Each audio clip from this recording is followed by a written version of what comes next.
The last thing, you want to hide the wires, and in this case you have two options. First one is using just a simple plastic cable cover. It comes with a double-sided tape. You can just stick to the wall, run all the way from the ceiling to the bottom to your nearest outlet. In my case, I have an outlet right behind the dresser. The second option, you can hire a certified electrician to make new power outlet right behind your TV on the ceiling and connect your electric mount and TV right to that outlet, so you won't see any wires.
After the installation, now we can enjoy laying down on the bed and watch the TV.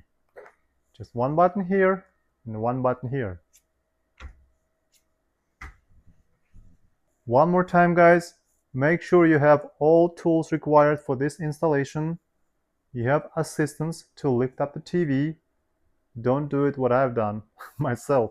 You gotta figure out, are you gonna hide with the plastic cable cover, or are you gonna make an outlet behind the TV?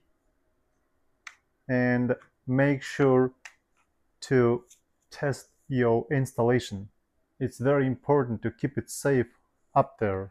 Again, if you wanna lay down on the bed, you just click these two buttons and that's it. This is the lowest position. If you wanna put it all the way up, you gotta just press and release. That's it. And this wall mount is space saver. Obviously I can install just on this wall, but this video for education purpose. If this video helped you, don't forget to like, subscribe, and drop a comment below. Thanks for watching, and I will see you in the next video.